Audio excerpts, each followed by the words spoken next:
예, 우리 인사합니다. 할렐루야 샬롬 하고 인사합니다. 할렐루야 샬롬 샬롬 샬롬 샬롬 샬롬 샬롬. 하나님 사랑합니다. 여러분 주 안에서 사랑합니다. 또 그들이 눕기 전에 라합이 지붕에 올라가서 그들에게 이르러 우리가 담대한 신앙, 그 라합의 그런 아주 담대한 믿음을 저희들 계속 보고 있습니다. 혹시 사면초가라는 유래 여러분들 아시죠? 초나라의 항우와 한나라의 유방이 천하를 놓고 대결을 벌일 때 이야기죠. 유방의 군대가 항우의 군대를 포위할 때 항우의 군대는 식량이 바닥이 나고 이제는 전세가 기울어져서 죽을 수밖에 없는 그러한 상황에 밤마다 그저 울었던 그런 노래. 그래서 유방이 항복한 항우의 군사들에게 노래를 부르게 하죠. 항우의 군사들은 포위된 채 밤마다 들려오는 초나라의 구슬픈 노래를 듣고 고향 생각에 빠지고 전의를 더 상실하는 그러한 얘기입니다. 결국 낙담해버린 항우의 군대는 전쟁에 패하고 항우는 자살하고 말죠. 유방은 일찍부터 심리전에 등하여 싸우기 전에 상대의 마음을 늘 흔들어 놓곤 했다고 합니다. 전쟁은 무기의 싸움이기도 하지만 심리전, 그죠? 굉장히 아주 큰 영향을 받기도 합니다. 좋은 무기나 많은 군대의 숫자가 전쟁에서 꼭 이기는 것만은 아닌 거죠. 중요한 것은 정신력이 중요하다. 오히려 적은 숫자일지라도 정말 죽어도 우리는 승리하겠다라는 그런 아주 꼭 이기겠다는 사기가 중요합니다. 그렇게 싸우기 싫어하는 100명은 확신 있는 한 명을 이길 수 없다. 죽기 살기로 생명을 내놓은 그러한 아주 한 거는 아주 무섭죠. 그래서 용감한 한 명은 비겁한 100명을 이길 수 있다라는 이야기입니다. 몽골의 징기스칸은 10만의 기마병력을 가지고 수백만의 대군을 제압하고 승리합니다. 그들은 잘 훈련되어 있기도 했지만 늘 싸우면서 승리한다는 자신감이 넘쳐 있었기 때문이기도 하다. 알렉산더는 5만 명의 병력을 가지고도 50만 명이 넘는 페르시아 군대를 물리치고 그리고 전쟁에서 승리하는 그런 이야기. 그죠? 병사들은 알렉산더의 군대는 전쟁에 패배하지 않는다는 확신을 가지고 있었으니 항상 얼마나 그 알렉산더 장군을 아주 흠모하고 그리고 존경했을까 하는 생각을 해봅니다. 믿음의 사람들은 늘 승리에 자신감이 있습니다. 왜냐하면 죽는 거 외에는 다른 건 뭐 상관이 없으니까. 죽으면 죽고 살면 살고 땅에서나 하늘에서나 어디서든지 나는 산다라는 그런 아주 모르죠. 죽으면 일사각오죠. 그런 각오를 갖고 있기 때문이죠. 여호수아가 보낸 2명의 이스라엘 정탐꾼이 여리고성을 둘러보면서 마음에 낙심이 찾아옵니다. 여리고는 성읍이 너무 견고해서 틈을 찾을 수가 없고 우리는 그저 훈련되어 있지도 않고 아주 그 광야 생활에 굉장히 지쳐있는 상태인데 어떻게 저 장대한 성을 점령할 수 있을까? 그리고 거기에 있는 그러한 그 군인들을 우리가 상대할 수 있을까? 역사적으로 보면 38년 전에 12명의 정탐꾼이 여리고를 비롯해 가나안 지역을 정탐하고 들어와 10명이 부정적인 보고를 함으로 큰 혼란이 있었음을 그들은 들어서 알고 있었습니다. 정말 그들이 둘러보아도 이스라엘 백성이 여리고를 공격하기는 거의 난공불락이라고 하죠. 아주 불리한 그러한 불가능한 그런 상황에 성의 높이는 아파트 몇 층의 높이에 해당되었다고 합니다. 6층 높이 정도가 되었다 그런 이야기가 있습니다. 성의 두께는 이중벽으로 쌓여 있었고 2대의 마차가 지나가도 될 정도의 두께를 지니고 있었다고 합니다. 또한 여리고 병사들은 잘 훈련되어 있었고 무기와 양식도 충분했겠죠. 그들은 성문을 닫고도 얼마든지 버틸 수가 있을 정도였습니다. 2명의 정탐꾼은 너무 마음의 충격이 컸고 절망에 사로잡혔죠. 마음이 녹아내리는 것 같았습니다. 이 견고한 성을 어떻게 정복할 수가 있단 말인가. 우리가 참 때로는 눈이 굉장히 중요한데 때로는 눈이 저에게 시험을 들게 할 때가 얼마나 많은지 모릅니다.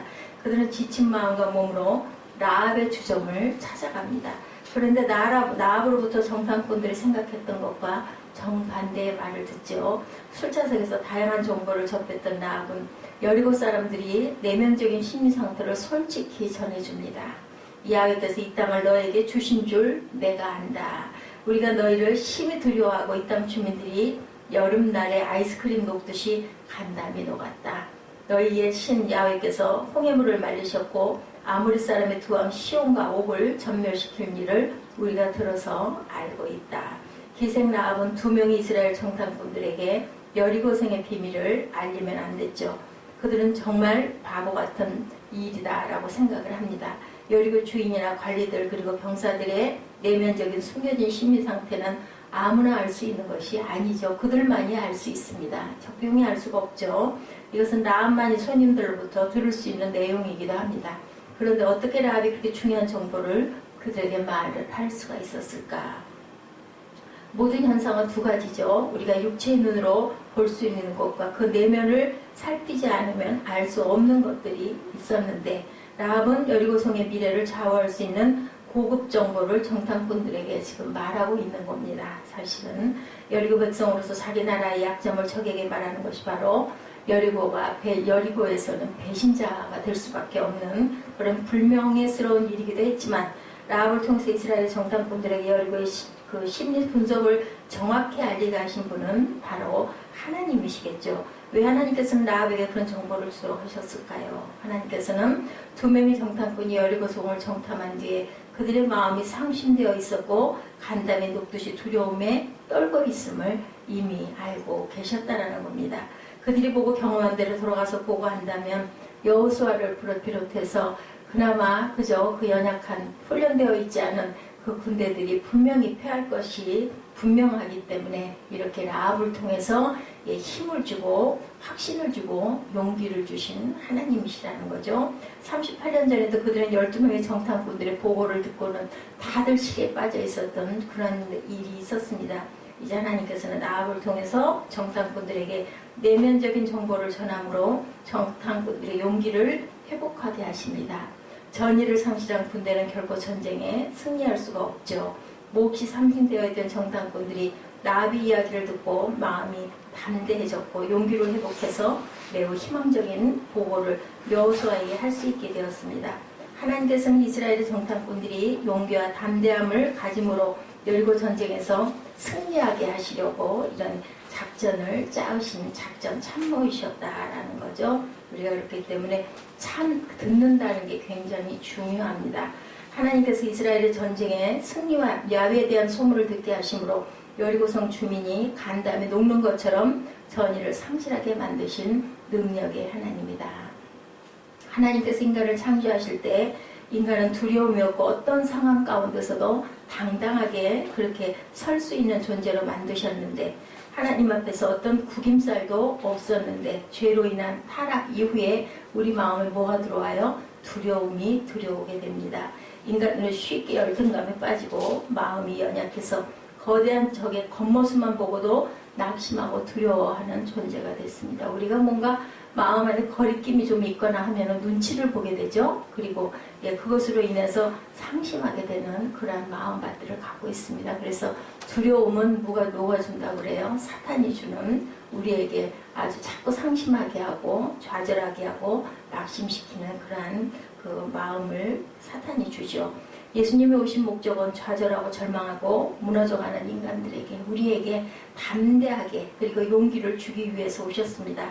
간담이 녹는 것처럼 절망한 정탐꾼들에게 용기를 준 라합은 바로 예수님이 오셔서 하실 사역을 라합이 감당을 했던 거죠. 라합은 바로 예수님의 사역을 여기서 보여줍니다. 예수께서는 인간들의 문제를 해결해 주시고자 이 땅에 오시죠. 예수님은 인간이 계산할 수 없는 것을 계산할 수 있는 분이시다. 하나님이시니까 우리 속마음에 우리 연약함을 다 알고 계시기 때문입니다. 인간이 넘을 수 없는 문제 앞에서 낙심하여 간담에 녹아내릴 때 예수님만이 담대함을 주시고 우리에게 용기를 주시고 세상을 싸워서 이길 힘과 능력을 주시는 분이라는 것. 믿음이라는 것은 이 땅에 살면서 이렇게 간담에 녹아서 고통당하는 인생들에게 뭐를 줘요? 힘을 주죠. 라합은 믿음의 사람이었습니다. 여리고가 난공 불락의 요새라는 것을 알지만 하나님이 함께 하시는 이스라엘은 분명히 여리고를 정복할 것이다. 왜냐하면 홍해를 가른 것도 들어서 알고 있고 만나와 메추라기를 계속 내려줘서 그들이 먹고 쓰고 살고 왔다라는 것도 알기 때문이죠. 예수를 믿으면 인생의 난공불락을 만나도 우리가 승리할 수가 있다라는 것. 예수님이 함께 계시면 어떠한 거대한 성도 허물 수 있음을 아는 것이 바로 믿음이다. 예수님이 누구신지 어디 계신지 무엇을 하고 계신지를 아는 능력을 하나님께서는 우리 마음 안에 심어주시고 말씀을 통해서 오늘도 우리에게 말씀합니다. 이제 우리가 주님이 오신 그것을 기다리는 대림 계절, 대강절이라고도 하죠. 4주일 정도 예수님 오시기 한 달 전쯤에 우리는 예수님 오심을 기다리는 사모하는 마음을 가지고 기도하고 나처럼 직접 그저 예수님 뵙지도 않았지만 분명한 것은 이스라엘에 하나님께서 함께 하신다는 것을 이러한 기적의 징조들을 들음으로 알았던 그런 라합의 믿음, 우리의 믿음은 들음에서 생긴다는 것. 그렇기 때문에 우리는 항상 연약한 사람들에게 힘을 주고 용기를 주고 주님의 그 능력을 전해주는 그러한 믿음의 사람들이 되어야겠습니다.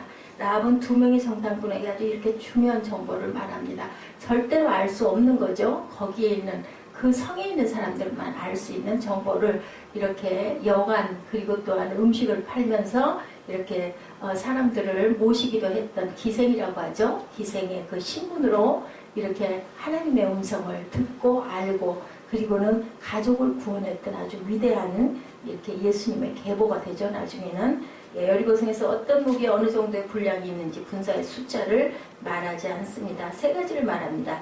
야훼께서 이 땅을 너에게 주신 줄을 내가 안다. 2번째는 우리는 너희를 심히 두려워하고 있다. 3번째는 이 땅 주민들이 너희 앞에서 간담이 녹았다. 이러면 뭐 이미 승리한 거 아니겠습니까? 이렇게 용기를 불어 넣어줬습니다. 여리고성 내부의 심리 상태를 이렇게 말해주므로 전쟁의 승패는 군사의 사기와 심리 상태에 달려있다. 아까 얘기한 사면초가 그죠?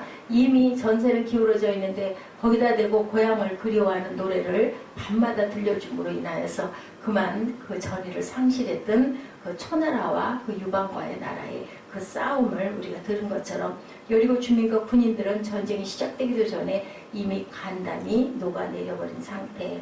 2명의 정탐꾼은 라합의 말을 듣고 큰 위로를 받죠. 그리고 힘을 얻습니다. 어떤 장애 앞에서도 벌벌 떨고 있는 백성들에게 힘과 그리고 위로를 줄 수 있는 분 바로 예수께서 대신 그저 라합을 사용하셨다. 돈만 가지고 해결할 수 없는 문제가 많이 있죠. 그러나 예수님은 우리의 모든 것을 다 아시고 우리를 승리케 하실 수 있는 임마누엘의 하나님이시다. 그죠? 그리고 야훼 니시 하나님이십니다. 누군가가 우리를 사랑해 줄 때 우리 굉장히 행복하고 힘이 나지 않아요? 두려움이 없잖아요? 어린 꼬마가 엄마가 옆에 탁 아빠가 옆에 탁 서 있으면 항상 치고 때리고 때림을 받고 울던 아이가 막 벼랑간에 가가지고 괜히 걔한테 큰 소리를 칩니다. 이런 것처럼 우리에게는 하늘의 아버지가 항상 임마누엘하고 계시다라는 것. 어떤 상황에도 우리는 절대로 두려워하거나 겁내거나 놀라지 않아도 된다는 것을 우리가 오늘 한 번 더 깊이 깨달아 아는 시간 라합의 믿음을 통하여서 우리가 듣습니다. 로마서 8장 38구절이죠. 내가 확신하노니 사망이나 생명이나 천사들이나 권세자들이나 현재일이나 장래일이나 능력이나 높음이나 깊음이나 다른 어떤 피조물이라도 우리를 우리 주 그리스도 예수 안에 있는 하나님의 사랑에서 끊을 수 없으리라. 하나님께서는 예수님을 이 땅에 보내신 이유가 간담을 녹이는 모든 원인을 제거하시기 위해서 보내셨다라는 것. 또 우리가 담대하게 살도록 돕기 위해서 보내셨다라는 것. 그래서 항상 그저 예수께서는 우리에게 항상 우리를 도와주시고 헬퍼시죠. 그리고 치료해 주시는 치료자시라는 것. 예수님은 이 땅에 오셔서 고통과 고난 가운데 아파하는 자들에게 힘을 주시고 그리고 소망을 주시기 위해서 오셨다라는 것. 우리의 눈에 보이는 것은 항상 보이는 대로만 생각을 하게 되는데 예수님은 인간들이 볼 수 없는 것을 보게 하시는 능력자시라는 것을 오늘 한 번 더 깊이 생각하고 주님의 오시는 그 하루하루를 우리가 손꼽으면서 기뻐하면서 감사하면서 그리고 마지막 2016년 한 해를 잘 마무리하고 2017년을 다시 우리가 설계하고 기대하는 그러한 귀한 소망의 저와 여러분 되시기를 주님의 이름으로 축복합니다. 위대한 설교자 무디는 처음에 기도하면서 믿음이 하늘에서 뚝 떨어지는지 알았다고 합니다. 그렇게 기도해도 믿음이 더해지질 않았다고 그래요. 그런데 어느 날 로마서 10장 17절 말씀을 읽고 그만 깨달았다고 합니다. 믿음은 들음에서 나며 들음은 바로 그리스도의 말씀으로 말미암느니라. 성경을 읽으면서 무디는 날마다 믿음이 자라나는 위대한 믿음의 사람이 되었다. 이렇게 훌륭한 믿음의 사람들도 처음부터 그렇게 훌륭한 튼튼한 믿음을 갖고 있지 않았다라는 것. 우리가 비록 연약하지만, 비록 보잘것없고 힘이 없지만 우리가 주님을 덧입을 때, 그리고 하나님을 바라볼 때, 세상의 그 두려운 모든 우리에게 불가능한 것들을 바라보지 않고 하나님만 바라볼 때 능력의 주께서 우리 이렇게 함께 하시고, 라합처럼 아주 보잘것없는 그런 아주 천한 여인에게도 항상 함께 하시는 임마누엘 하나님이 저와 여러분과도 함께 하신다는 것. 항상 말씀을 가까이 하고 묵상하고, 읽었던 구절이라도 다시 반복해서 읽고 묵상하다 보면 우리에게 능치 못함이 없다라는 것을 아시는 그런 귀한 새로운 하루 되시기를, 오늘의 생명의 말씀이 되시기를 주님의 이름으로 축복합니다. 여호수아 2장 우리 10절에서 12절 말씀 한 번 더 합독하시고 그리고 기도하는 시간 갖도록 합니다. 이는 너희가 애굽에서 나올 때에 여호와께서 너희 앞에서 홍해물을 마르게 하신 일과 너희가 요단 저쪽에 있는 아모리 사람의 두 왕 시온과 오게게 행한 일 곧 그들을 전멸시킨 일을 우리가 들었습니다. 우리가 듣자 곧 마음이 녹았고 너희로 말미암아 사람이 정신을 잃었나니 너희 하나님 야훼는 위로는 하늘에서도 아래로는 땅에서도 하나님이시니라. 그러므로 이제 청하노니 내가 너희를 선대하였은즉 너희도 내 아버지 집을 선대하도록 야훼로 내게 맹세하고 내게 증표를 내라.